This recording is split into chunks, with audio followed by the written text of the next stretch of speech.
think he's dead. জ্ঞান sir, আপনি ঠিক আছেন তো? এই ছুরিটা ক্যান্সারের হাতে?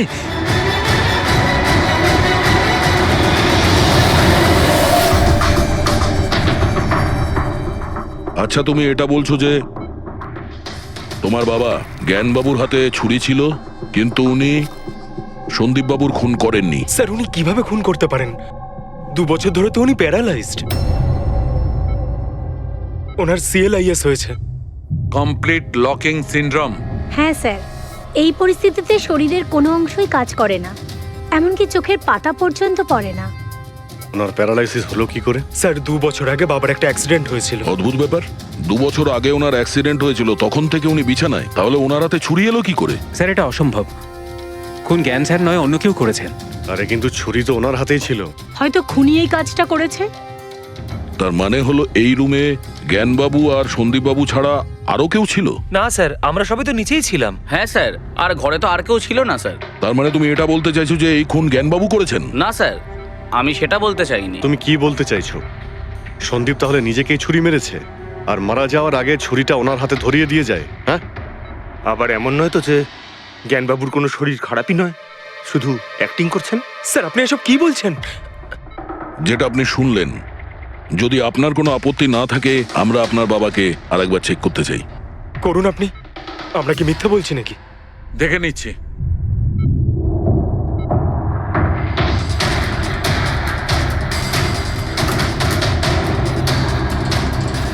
এনার তো পায়ের মাংসপেশিগুলো টোটাল অ্যাট্রোফিক হয়ে গেছে।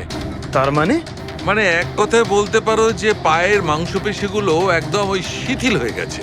উনি যদি চানও তাহলে 1 ইঞ্চিও এই খাট থেকে নড়তে পারবেন না। স্যার, এবার তো আপনাদের বিশ্বাস হয়েছে, তাই না, যে আমার বাবা নাটক করছে না? এটা তো একদম শিওর যে ওই সময় তৃতীয় কেউ ছিল এখানে। আচ্ছা, এই উনি আবার জানালা দিয়ে আসেনি তো? পঙ্কজ, ফ্রেডি, তোমরা জানালার আশপাশটা ভালো করে চেক করে দেখো তো কোনো প্রমাণ পাওয়া যায় কিনা। স্যার, অদ্ভুত ব্যাপার, প্রথমবার এইরকম হলো যে খুনির সাক্ষী এখানে রয়েছে কিন্তু সাক্ষ্য দিতে পারবেন না। সেটা পাওয়া যেতে পারে স্যার, সাক্ষ্য কি করে পাবো? এই মেশিনের সাহায্যে, যার নাম হলো বিসিআই, ব্রেন কম্পিউটার ইন্টারফেস। এই মেশিনটা প্যারালাইজড পেশেন্টদের অনুভবগুলোকে বুঝতে সাহায্য করে। অদ্ভুত ব্যাপার, এটা কি সম্ভব? নিশ্চয়ই সম্ভব স্যার। স্যার, এই মেশিনটা রক্তের অক্সিজেন ফ্লোকে বুঝে নিয়ে পেশেন্টের অনুভবগুলোকে ব্যক্ত করে দেয়। একটু ভালো করে এক্সপ্লেন করো দেখি। স্যার, আমি বলছি, এই মেশিনটা মাথার ভিতরে রক্ত প্রবাহকে ডিটেক্ট করে, তারপর এটা ক্যালকুলেশন করে যে আলাদা আলাদা পরিস্থিতিতে আলাদা আলাদা প্রশ্ন করলে তার উত্তরে মস্তিষ্কের ভিতরে রক্ত প্রবাহ কেমন হচ্ছে। ও, আর এই রক্তের মাত্রা এইটা বলতে পারবে যে ওই সময় এই মানুষটা কি ভাবছিল, এর মনের মধ্যে কি চলছিল। Exactly. Good, very good. Freddie sir, এখান থেকে উপরে যাওয়ার কোনো রাস্তা নেই। সে আমি জানি। এই পাইপটা দেখ, খুনি এই পাইপটা বেয়েই উপরে উঠেছিল, খুন করে এই পাইপটা ধরেই বেয়ে নিচে নেমে গেছিল। আর ওই ভাঙা টপটা দেখতে পাচ্ছিস, ওইটার উপরই পড়ে দৌড়ে পালিয়েছিল। চলুন স্যার, নিচে গিয়ে দেখি। চল। আমার বাবা অ্যাক্সিডেন্টের আগে এই টেকনিকটাকে আরো এগিয়ে নিয়ে যেতে চেয়েছিলেন। বাবা সবসময় এটা বিশ্বাস করতেন যে বিজ্ঞানের কাছে সব প্রশ্নের উত্তর রয়েছে, প্রয়োজন শুধু চোখ খুলে সমাধানটা খুঁজে বের করা। আপনার বাবা একদম ঠিক কথা বলতেন। হ্যাঁ স্যার, জ্ঞান স্যার চেয়েছিলেন যে বিজ্ঞানের জন্য তারা চোখে দেখতে পাক যারা দৃষ্টিহীন, যারা শুনতে পায় না তারা যেন শুনতে পায়। মানুষের উপকার করতে চেয়েছিলেন জ্ঞান স্যার। আর নিয়তির খেলা দেখুন, আজ ওনারই আবিষ্কার ওনাকে সাহায্য করছে, যেটা একদিন ওনার অনেক বড় স্বপ্ন ছিল। ঠিকই বলছেন স্যার, টপটা তো ভাঙা। আর এই দেখ, পায়ের এই ছাপগুলো দেখ, খুনি এই পথেই পালিয়েছিল। স্যার, এখানে দেখুন, রক্ত স্যার। তার মানে পঙ্কজ, ঘরের ভেতর আরো কেউ ছিল যে সন্দীপ বাবুকে খুন করেছে।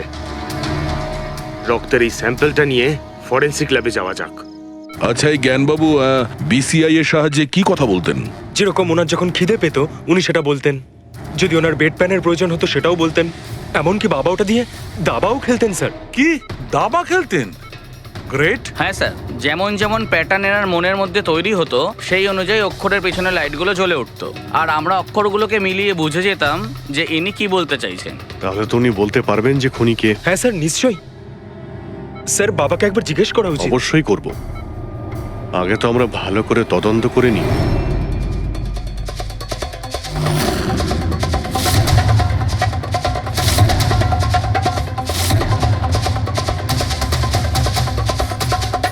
সারিকা, ছুরির মধ্যে কিছু পেলে?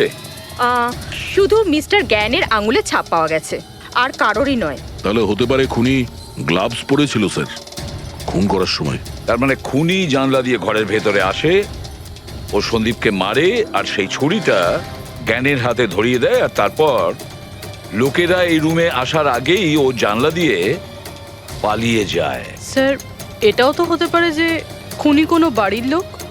না পূর্বী, রুমে যতগুলো লোক ছিল স্যার তাদের কারোর শরীরেই চোট বা আঘাতের চিহ্ন ছিল না স্যার। আর ওই শুকিয়ে যাওয়া রক্ত, ওটা কোনো বাইরের লোকেরই। একটা কথা বুঝতে পারছি না দয়া, যদি খুনি বাইরের লোক হয় তাহলে এটা কি করে জানলো যে সন্দীপ জ্ঞানের সঙ্গে দেখা করতে আসবে?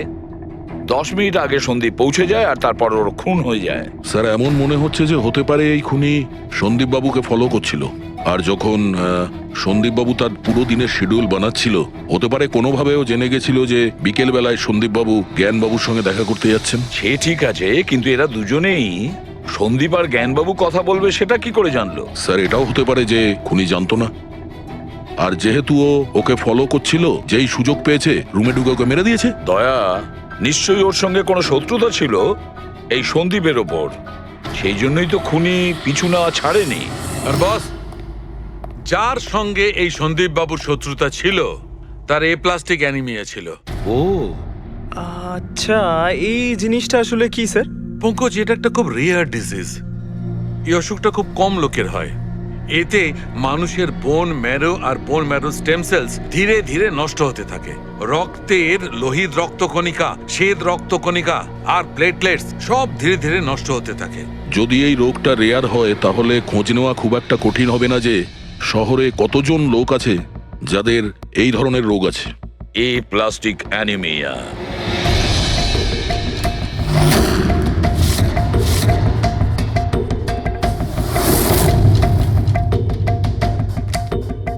হ্যাঁ দা, কিছু পেলে? হ্যাঁ স্যার, এই শহরে সব মিলিয়ে 45 জন লোক আছে যারা এই রেয়ার অসুখে ভুগছে স্যার। তাদের মধ্যে 16 জন তো দেশেই নেই। তার মানে বাকি রইল 29। তাদের মধ্যে 14 জন এমন লোক আছে যারা বয়স্ক, মানে উঁচু ব্যালকনি থেকে লাফাতে পারবে না। বাকি রইল 15। তাদের মধ্যে 7 জন বাচ্চা আছে যাদের বয়স 12 বছরের কম। তাহলে বাঁচলো 8 জন। হ্যাঁ স্যার, আর 8 জনের মধ্যে তো 4 জন এমন আছে স্যার যারা অনেক বেশি মোটা স্যার। এই দেখুন, ও, এরা না ওই ব্যালকনিতে উঠতে পারে না লাফাতে পারে। অসম্ভব স্যার। তার মানে দয়া, আমাদের কাছে সাসপেক্ট 4 জন। 4 জন সাসপেক্ট। হ্যাঁ স্যার। নাম কি তাদের? স্যার, লীলা, রমেশ, সুনীল আর হেমন্ত। নীলা, রমেশ, সুনীল আর হেমন্ত। রবি, স্যার, একটু দেখো তো আমাদের ক্রিমিনাল ডেটাবেসে কোনো পুরনো পাপি কিনা।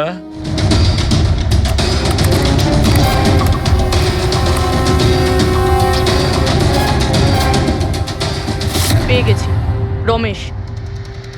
চুরি, ছিনতাই, তাছাড়া লোকেদের মেরেওছে।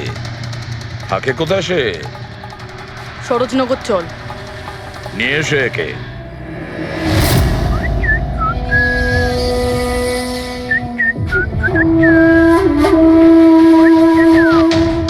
মালা, একটা ফুলের মালা আমাকেও একটু পরাও। আচ্ছা বলো, বিয়ে কবে করছো? বিয়ে? আর তোকে? আমার এতটাও খারাপ সময় আসেনি যে তোকে বিয়ে করতে হবে। কেন? তুই এতটাই খারাপ দেখতে যে তোর বাড়ির আয়না ভয় পেয়ে যায় তোকে দেখে। কিন্তু তোমার বাড়ির আয়না তোমার জন্য কবিতা বলে, এটা আমি খুব ভালো করে জানি। আরে, তোর হাতে আবার কি হলো? আরে কিছু না, শত্রুর সাথে যুদ্ধ করতে গেলে এরকম চোট লেগেই থাকে মালা দেবী। নাটক করিস না, বল কি হয়েছে। ব্যাপারটা এই যে আমি হেঁটে হেঁটে যাচ্ছিলাম, হঠাৎ করে দেখলাম একটা বুড়ি মহিলা রাস্তা পেরোনোর জন্য এগোচ্ছিল। তখন তখনই উল্টো দিক থেকে একটা মোটরসাইকেল খুব জোরে, খুব স্পিডে, 100 স্পিডে ওর দিকেই এগোচ্ছিল। যখনই মোটরসাইকেল ওই বুড়ি মহিলাকে ধাক্কা মারতে যাচ্ছিল, মাঝখানে পৌঁছে গেলাম আমি আর বাঁচিয়ে নিলাম ওকে। আচ্ছা, তুই এতটাই সাহসী? আমি কি কি ভালো পারি সে ব্যাপারে তো তুমি এখনো জানোই না। আচ্ছা বল, আর কি কি গুণ আছে তোর মধ্যে? আমার ভালো গুণগুলো হলো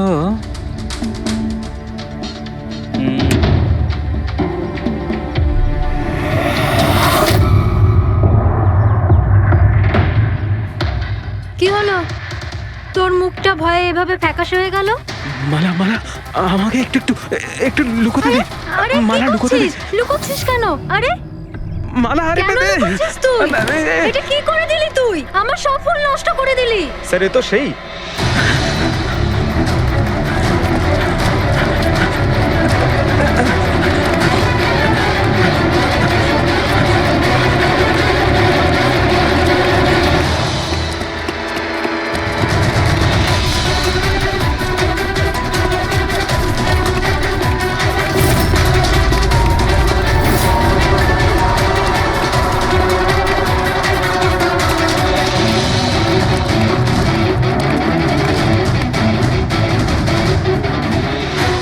পালিয়ে গেছে মনে হয় স্যার। যাবেটা কোথায়?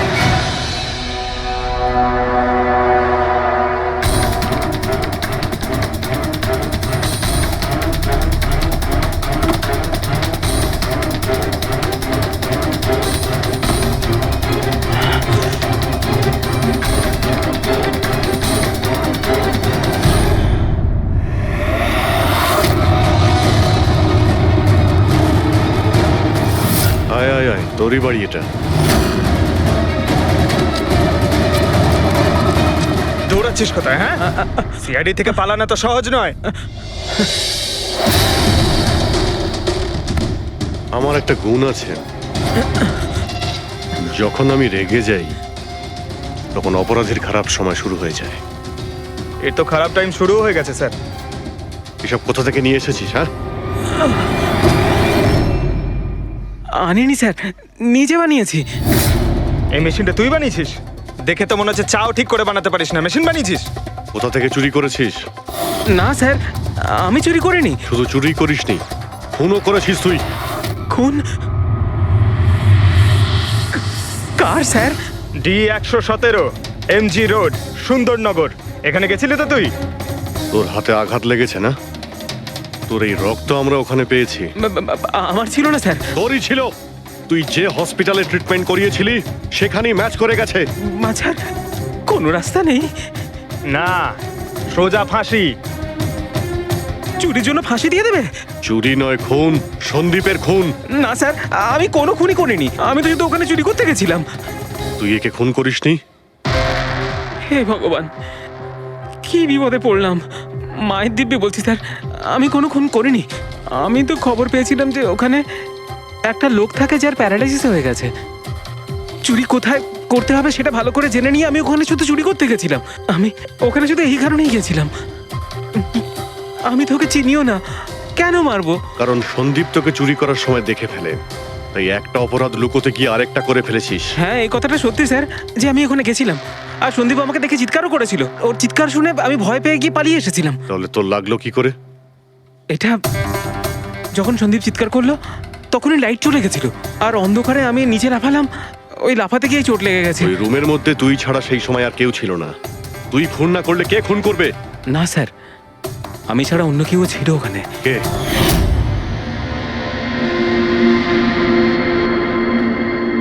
কে? কে তুমি? হ্যাঁ, অন্ধকারে মুখটা তো ঠিক দেখতে পাইনি, তবে ওর ঘড়িটা চকচক করছিল। ঘড়ি? সন্দীপ তো কোনো ঘড়ি পড়েছিল না। স্যারও মিথ্যে বলছে। কোনো মানুষ ছিল না, কোনো ঘড়ি ছিল না। কেউ ছিল কি ছিল না তার উত্তর তো ওই দিতে পারবে। জ্ঞান, উনি আজ কেমন আছেন? স্যার আগের থেকে বেটার, কিন্তু আজকে কিছু জিজ্ঞাসা করতে চান ওনাকে? শুরু করি।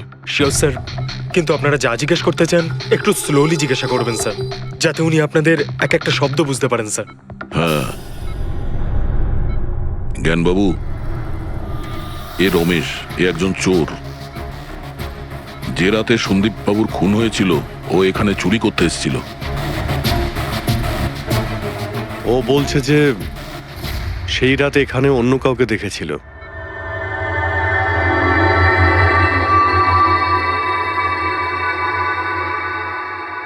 রমেশ, ওই রাত্রে তুমি যেখানে দাঁড়িয়েছিলে সেখানে গিয়ে দাঁড়িয়েও। হ্যাঁ স্যার, স্যার আমি এই দিক দিয়ে ঢুকেছিলাম আর এখানে এলাম, আর তারপরে আমি এদিকে দেখলাম, আর যখনই আমি এখানে পৌঁছালাম দেখলাম সন্দীপ ওখানে দাঁড়িয়ে আছে। আমি ভয় পেয়ে পেছন দিকে ঘুরলাম আর তখনই কারেন্ট চলে গেল। এখানে দাঁড়িয়েছিলে মানে উনি নিশ্চয়ই তোমাকে দেখেছেন। আচ্ছা, ও কি এখানে ছিল?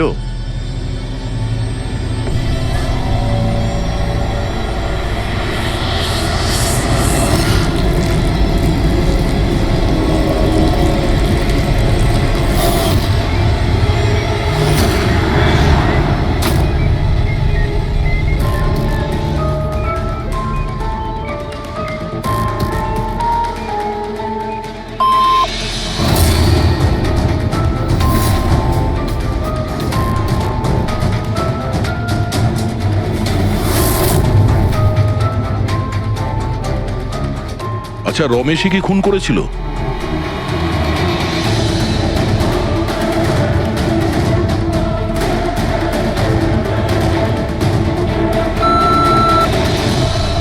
নো নো স্যার, নো মানে না স্যার, আমি বলেছিলাম না আমি মারিনি স্যার।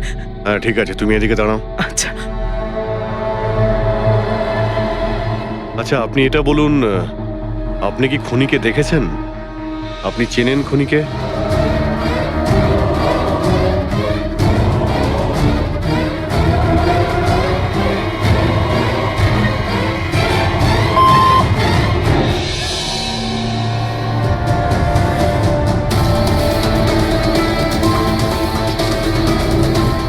আচ্ছা, খুনি এই মুহূর্তে এই রুমে আছে?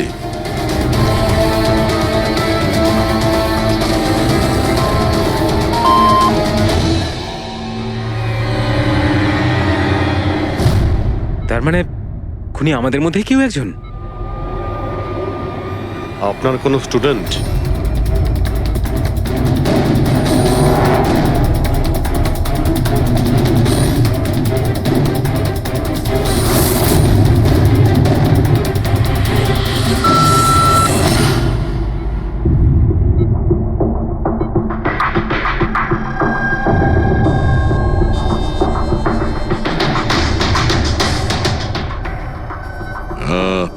নার্স কিংবা ওয়ার্ড বয়?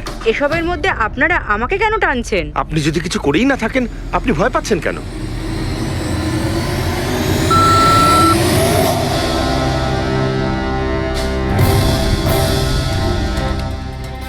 জ্ঞানবাবু, তাহলে শুধুমাত্র তো আপনার ফ্যামিলির লোকেরা আছে।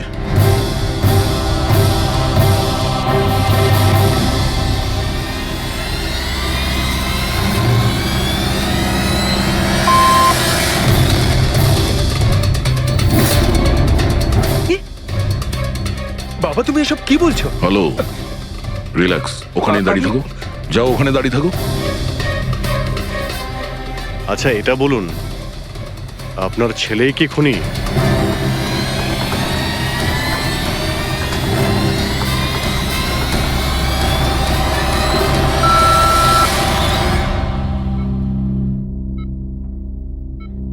এখন তো শুধু আমিই আছি, কিন্তু আমি এই খুন করিনি। জ্ঞানবাবু, আচ্ছা জ্ঞানবাবু, রিনা খুনি?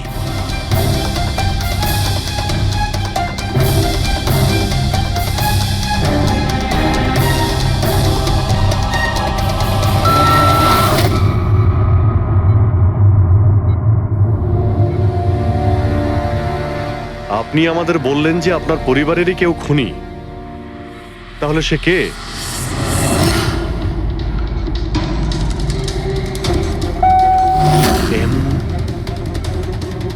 এম? আপনাদের মধ্যে কার নাম এম থেকে শুরু হয়?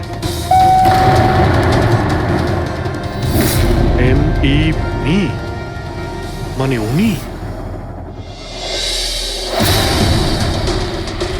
জ্ঞানবাবু, আপনি বলছেন যে খুন আপনি করেছেন?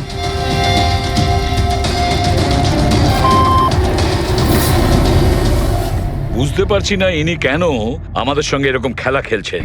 কালকের কাগজে হয়তো আসবে যে সিআইডি নাকি খুনের অপরাধে এমন লোককে অ্যারেস্ট করেছে যে নাকি প্যারালাইসিস হয়ে পড়ে আছে 2 বছর ধরে।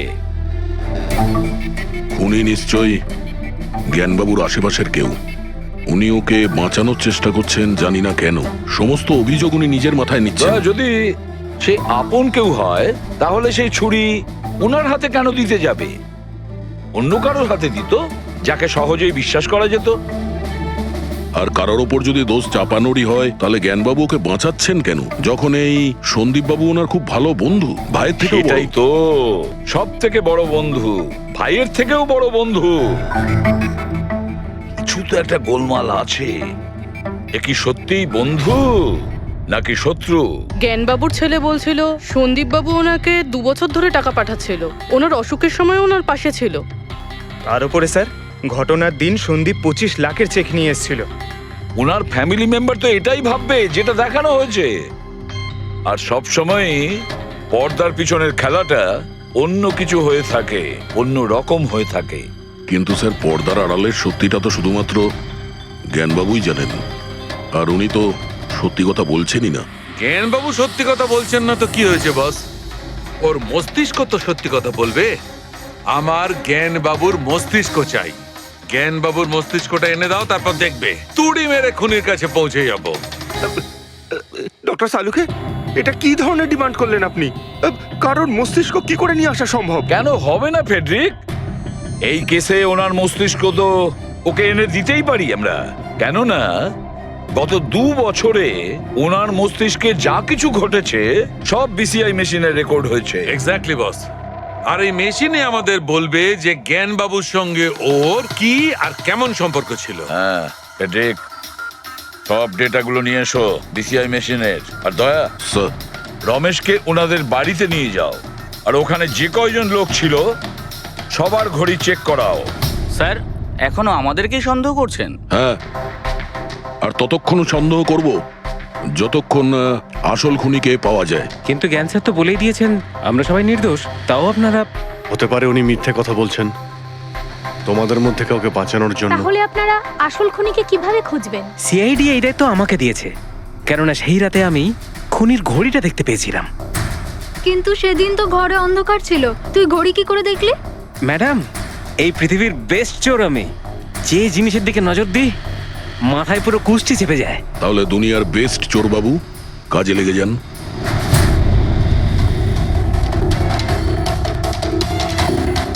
সস্তা, টেকসই, সুন্দর, 11,000 টাকা। না, এ নয়।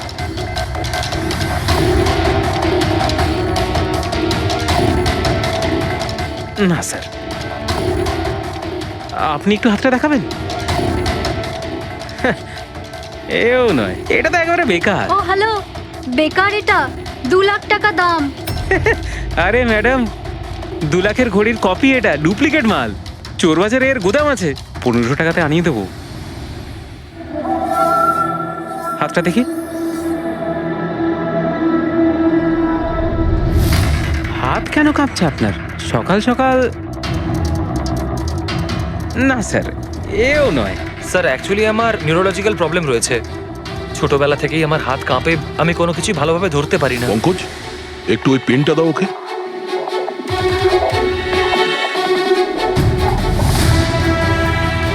ঠিক করে ধরবেন আপনি।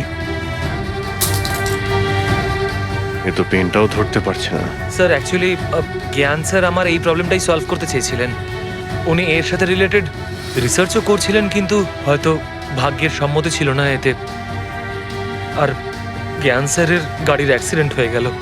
ভরসা রাখো, এর কোনো না কোনো চিকিৎসা তো হয়েই যাবে। তুমি দেখো বাকিদের ঘড়িগুলো। না স্যার, এদের মধ্যে কারোর ঘড়িই নয়। কারোর কাছেই নেই? হতে পারে খুনির কাছে 1-এর থেকে বেশি ঘড়ি আছে। ওই দিন ও যে ঘড়িটা পড়েছিল আজ ওটা পড়েনি। হায় ভগবান, আপনি এখনো সন্দেহ করছেন? পঙ্কজ, এই রমেশকে নিয়ে যাও। পৃথিবীতে যত ঘড়ি আছে, যত মডেলের রয়েছে, সবগুলো দেখাও ওকে। স্যার, যত ঘড়ি আছে, যত মডেল আছে, সব? তবেই তো জানা যাবে খুনি কোন মডেলের ঘড়ি পড়েছিল। এক মিনিট, একটু এদিকে আয়।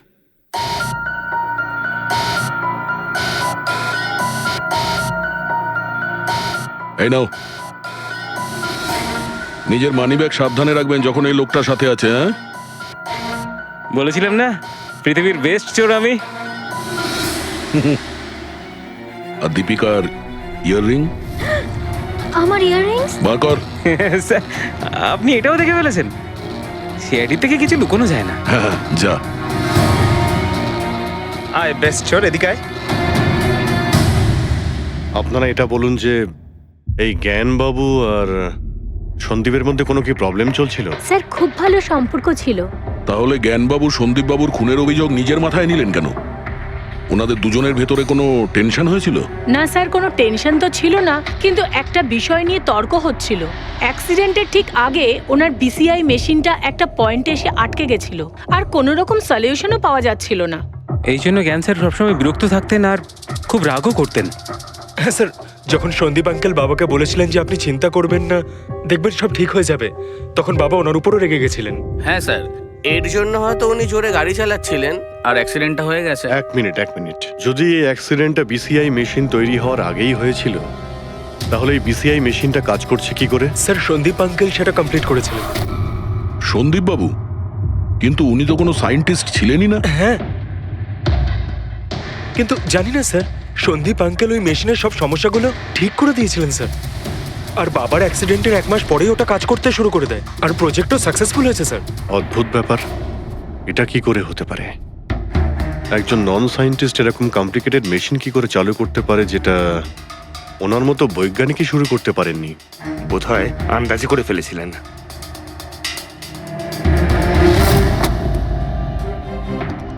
মাই গড, গত 2 বছরে এত ডেটা বেরিয়েছে ওনার একার? হ্যাঁ বস, আর এই পেপারগুলোর প্রত্যেকটা জায়গা খুঁটিয়ে খুঁটিয়ে ভালো করে দেখতে হবে যে সত্যিটা কি ছিল যেটা জ্ঞানবাবু আমাদের থেকে লুকোতে চাইছেন। এক একটা শব্দ, এক একটা অক্ষর জুড়ে তার প্যাটার্ন বানিয়ে দেখতে হবে। চলে এসো, সবাই মিলে কাজ করি। সবাই চলে এসো।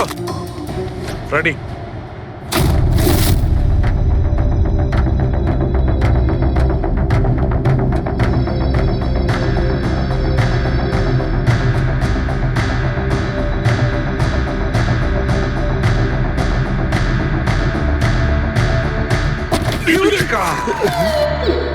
কি হলো স্যার, কি পেলেন? জানতে পারা গেছে যে আসলে ওই রহস্যটা কি, আর এই রহস্যে আছে একটা ভিলেন।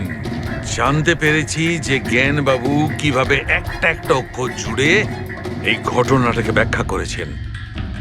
অক্ষর, অক্ষর থেকে তৈরি শব্দ, আর শব্দ থেকে তৈরি বাক্য, সেন্টেন্স। না জানি কত সময় লেগেছিল ওনার পুরো ঘটনাটা, পুরো সত্যিটা এভাবে বলার জন্য। হ্যাঁ বস, কম করে 6 মাস। আর সেটা তখন শুরু হয়েছিল অ্যাক্সিডেন্টের ঠিক আগে। আজকের পর থেকে এই কোম্পানিতে তুমি সাইলেন্ট পার্টনার, আর তোমার লাভ শুধুমাত্র 5% হবে, আর তার থেকে বেশি তুমি 1 টাকাও পাবে না।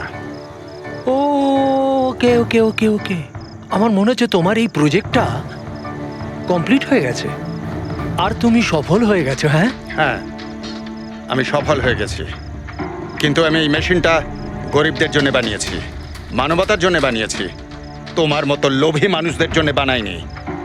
আজকের পর থেকে আমরা একসাথে কাজ করব না। আমি যাচ্ছি, কফির জন্যে বৌদিকে ধন্যবাদ জানিয়ে যাচ্ছি।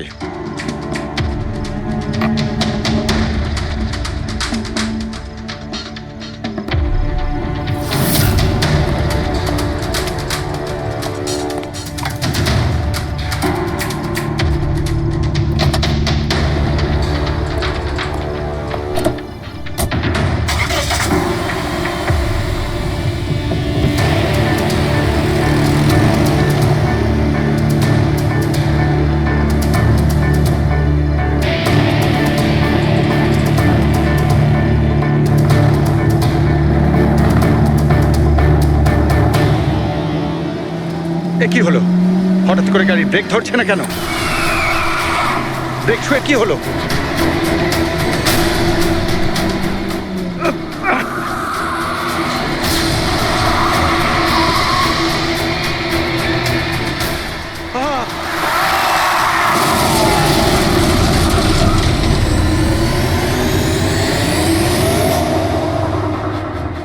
এবার বুঝতে পেরেছ আমাকে ঘাঁটানোর পরিণাম? আমাকে তুমি 5% দিতে যাচ্ছিলে, তাই না? এবার দেখো, আমি তোমাকে 5% দেব সারা জীবনের জন্য। তার মানে সন্দীপ যে বন্ধুত্বের নাটকটা করছিল আসলে ও মুখোশ পড়া শয়তান ছিল। আর স্যার, যদি পুরো ডেটা এই কাগজে লেখা থাকে, তার মানে হলো জ্ঞানবাবু এই কথাটা নিজের মনে রাখেননি, কাউকে না কাউকে সন্দীপবাবুর আসল উদ্দেশ্যটা বলেছেন।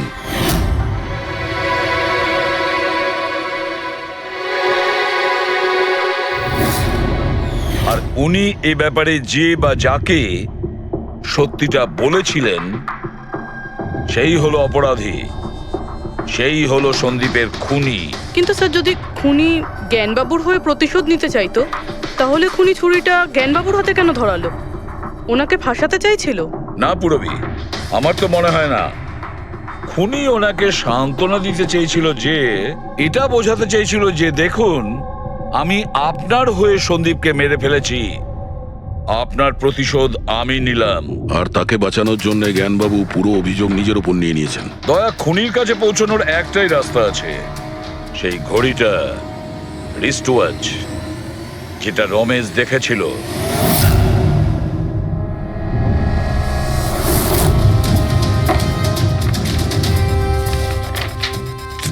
আরে ভাই, তাড়াতাড়ি কর, এত সময় নেই আমাদের কাছে। পঙ্কজ, আরে দেখছি তো কি আমি। হচ্ছে? স্যার, কি হলো রমেশ, মজা আসছে কি না? যথেষ্ট স্যার, আমি হাত জোড় করছি, আমি আর ঘড়ি দেখতে পারবো না। 10,000-এর উপর ঘড়ি আমাকে দেখানো হয়েছে, আমার মাথা ঘুরছে স্যার। যতক্ষণ না ঘড়ির মডেল খুঁজে পাচ্ছিস ততক্ষণ বাড়ি যেতে দেবো না তোকে। স্যার, স্যার, এই, কি স্যার, আমাকে করছিস? ক্ষমা করে দিন স্যার, আমি বলছি বাপের জন্য আর চুরি করবো না, আমাকে বাড়ি যেতে দিন ওঠ, স্যার। ওঠ, ওঠ, ওঠ, ওঠ। ওঠ। জানা তো দরকার, ওই রাতে তুই ওখানে কোন ঘড়িটা দেখেছিলি? হ্যাঁ, এখন আর কটা ঘড়ি দেখবো স্যার? এতগুলো ব্র্যান্ডের এতগুলো মডেল দেখলাম স্যার, ওগুলোর মধ্যে কোনোটাই নয় ওটা। তো কোনো মডার্ন ঘড়ি ছিল নাকি? হ্যাঁ ম্যাডাম, একদম মডার্ন ঘড়ি ছিল। ঘড়ি তো ছিল, কিন্তু ঠিক ঘড়ির মতো দেখতে ছিল না। কি বললি? মডার্ন ঘড়ি ছিল অথচ ঘড়ি নয়?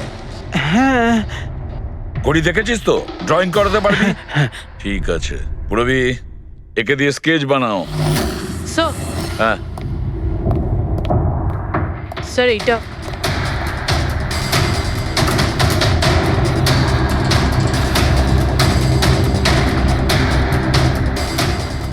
মাই গড, কি হলো? 1 মিনিট বস, একদম জ্যাকপট লেগে গেছে। রমেশ, এদিকে এসো। ওকে। মন দিয়ে দেখো, এই ঘড়িটাই ছিল। এটাই ছিল, একদম এটাই ছিল স্যার। এটা কিরকম ঘড়ি স্যার? চুরি করলে কত পয়সা পাবো? পয়সা নয়, টাকা পাবে, লাখ লাখ টাকা। এত দামি ঘড়ি এটা? ঘড়ি নয়, এটা স্যাটলা বলে একে, স্যাটলা। স্যাটলা? এবার খুনি কে সেটাও আমি বলতে পারি। কে এই খুনি? সে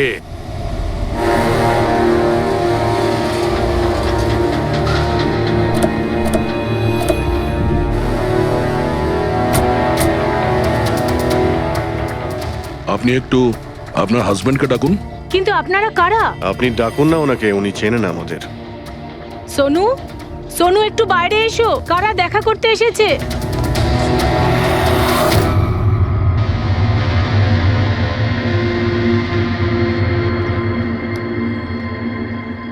আপনারা এখানে?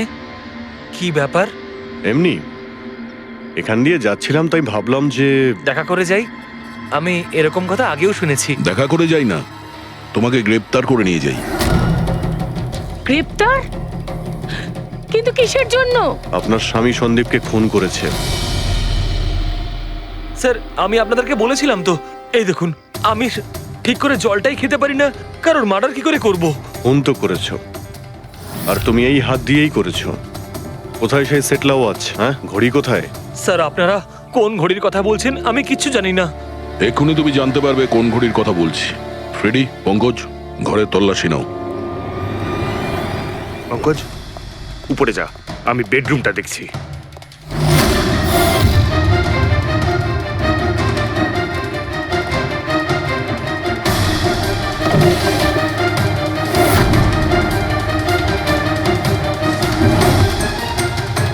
কিচ্ছু নেই।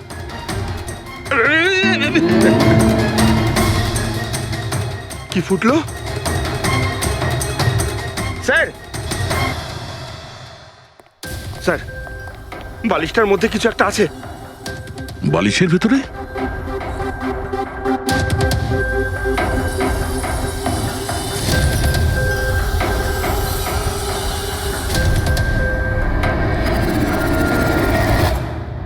তাই তো, ঘড়ির মতো দেখতে। হ্যাঁ, এই ঘড়িটা কার? আর এই বালিশের ভেতরে কি করছে? আমি কি করে জানবো? যে দোকানদারের থেকে বালিশটা কিনেছিলাম তারই হবে। পড়ো এটা। স্যার, আমি কারোর ঘড়ি কেন পড়তে যাবো স্যার? তুমি এটা পড়বে নাকি অ্যারেস্ট করবো আমরা? অভিজিৎ একটা কাজ করি, আগে আগে ঘড়ি পরাই, হাত করা তো নিজের থেকেই লেগে যাবে। হ্যাঁ, নাও ওই ঘড়িটা খোলো। স্যার,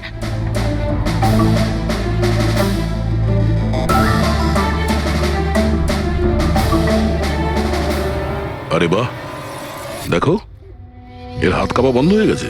হ্যাঁ, স্যার তো চমৎকার হয়ে গেল, এর হাত কাঁপা থেমে গেল। এটা কোনো চমৎকার নয়, এটা সায়েন্স। এবার দেখো এই ঘড়িটা পরার পরে সোনু কত সহজে খুন করতে পারে।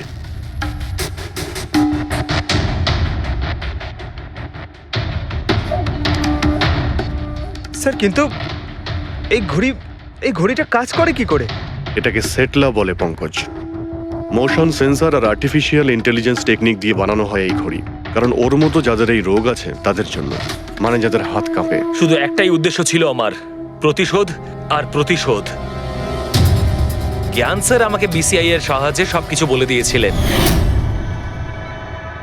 আপনাকে কথা দিচ্ছি স্যার, আপনার শত্রুদের শাস্তি দিলেই আমি একটু শান্তি পাবো। এটা আমার তরফ থেকে ছোট্ট গুরুদক্ষিণা মনে করতে পারেন। সেদিন কোম্পানির অ্যানিভার্সারি ছিল আর আমি জানতাম যে সন্দীপ ওখানে নিশ্চয়ই আসবে। প্রত্যেকবারের মতন জ্ঞান স্যারের সাথে ও ওটাই করবে। জ্ঞান স্যারের সাথে কথা বলার আগে ও সবাইকে বাইরে বের করে দিত, যাতে ও স্যারকে অপমান করতে পারে। কিন্তু এইবারে ও এটা জানতো না যে মৃত্যু ওর জন্য অপেক্ষা করছে। আজ আমাদের কোম্পানির 5 বছর পূর্তি। যখন বাড়ির প্রত্যেকে রুমের বাইরে এক এক করে চলে গেল, তখন ওদের খেয়াল ছিল না যে আমি ওদের সাথে নেই। দেখো আমি কেমন বন্ধু। A promise is a promise my friend, and you know as I কে কে তুমি? হ্যাঁ, আর তারপরে আমি কারেন্ট অফ করে দিই আর জ্ঞান স্যারের সামনে আমি ওকে মেরে ফেলি। আর তারপরে আমি ফিঙ্গারপ্রিন্ট মুছে ফেলে জ্ঞান স্যারের হাতে ছুরিটা ধরিয়ে দিই। আর বাকিরা সবকিছু জানার আগেই আমি সবার মধ্যে দাঁড়িয়ে পড়ি। তুমি প্ল্যানটা তো ভালোই করেছিলে, কিন্তু কপালটাই খারাপ। রমেশ ওখানে আসে চুরি করতে, আর ও তোমার এই ঘড়ি দেখে নিয়েছিল। এমনিতেও স্যার কিছুই লুকিয়ে রাখা যায় না। রমেশ না এলেও আজ নয় কাল আমাকে আপনারা ধরেই ফেলতেন। তুমি যখন সবকিছুই বোঝো তাহলে এরকম অপরাধ কেন করলে? জ্ঞান স্যারের ঋণ শোধ করতে। এটা শুধু ঘড়ি নয়, আমার মতো মানুষের কাছে এটা নতুন জীবন, যে জীবনটা জ্ঞান স্যার উপহার দিয়েছিলেন। উনি আমাকে বিশ্বাস করিয়েছিলেন যে বিজ্ঞানের ক্ষেত্রে আমি এগিয়ে যেতে পারি। যেভাবে উনি তোমার সমস্যার সমাধান করেছিলেন, তুমিও সেরকম সমাজের ভালোর জন্য কোনো কাজ করতেই পারতে। কিন্তু তুমি আলোর দিকে যাওয়ার পরিবর্তে অন্ধকারের দিকে চলে গেলে। আর এমন অন্ধকূপে পৌঁছলে যেখানে আসার কোনো আলোই নেই। যদি কিছু থাকে, সেটা হলো শুধু ফাঁসির দড়ি।